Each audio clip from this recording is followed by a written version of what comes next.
February 2026. What is the evidence of things not seen? Have you ever thought about that? What is the evidence of things not seen? We're told in Hebrews 11:1, now faith is the substance of things hoped for, the evidence of things not seen. And then we go on through the rest of the chapter, which is called the faith chapter, and it gives a lot of examples of evidence of things not seen. You know? And I'll just read some of those. Through faith we understand that the worlds were framed by the word of God, so that things which are seen were not made of things which do appear. By faith Abel offered unto God a more excellent sacrifice than Cain. By faith Enoch was translated that he should not see death.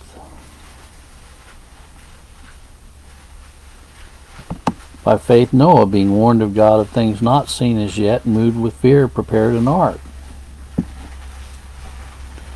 By faith Abraham, when he was called to go out into a place which he should after receive for inheritance, obeyed. Through faith also Sarah herself received strength to conceive seed. These all died in faith, not having received the promises, but having seen them afar off.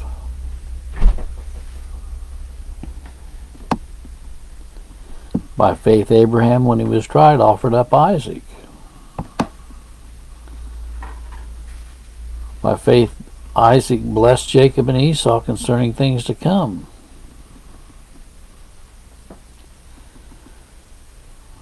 Well, it goes on through and mentions all these things that are examples of the accounts of faith in the lives of God's people. You know. Well, Christ said to Thomas, blessed are those who have seen and believed, but blessed are those who have not seen and believed. You know, we have the historical account of Jesus given to us by the prophets and also by the apostles.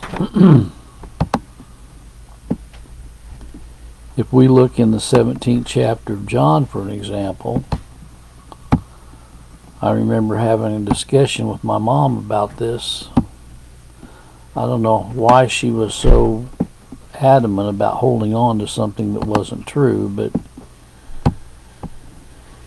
if we look in the 17th chapter of John, we read,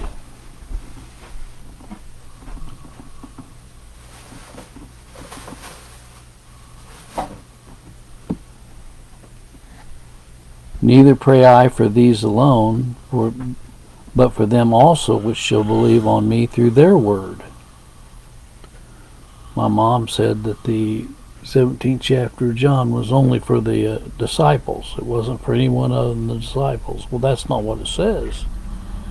Jesus Christ said, neither pray I for these alone, speaking of the disciples, but for them also which shall believe on me through their word. That's us. If we believe the disciples' word, that's us.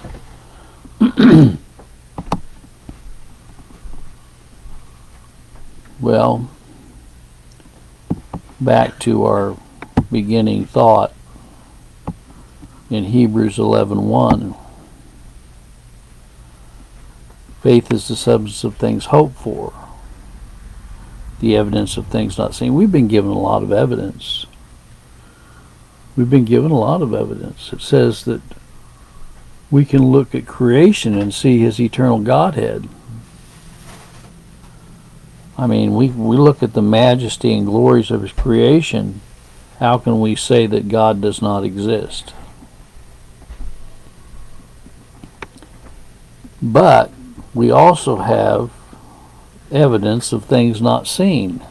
We haven't seen Christ personally. We haven't seen him personally.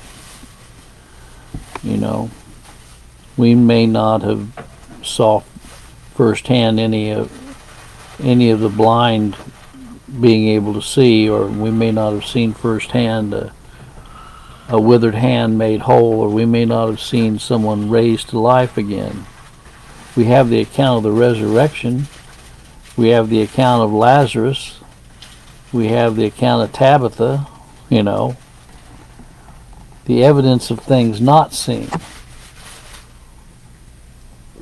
We have the evidence of the accounts of the apostles, like I said, from John 17. But the real crux of the matter is, where does this hope and this faith come from? It's really important to know where our hope and our faith comes from. What is the origin of our hope? What is the origin of our faith? We've talked about this many times, but I don't think it can, I honestly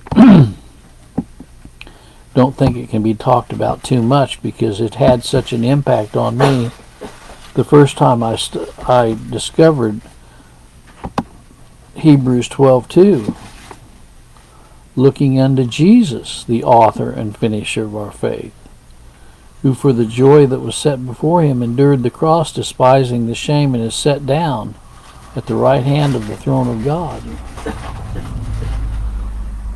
Jesus is the author and finisher of our faith. We didn't drum up our own faith. Because we were dead in our trespasses and sin, we couldn't do anything. We were unable to do anything to save ourselves. But Jesus Christ is the one who authored and is the one who finishes our faith. That's why we subscribe to total depravity of man, the unconditional election, the limited atonement, the irresistible grace, the final perseverance of the saints. That's why we subscribe to that. Well, may the good Lord be with you today in a special way, and let us remember that blessed are those who have not seen but yet believe. May the good Lord be with you today in a special way. God bless.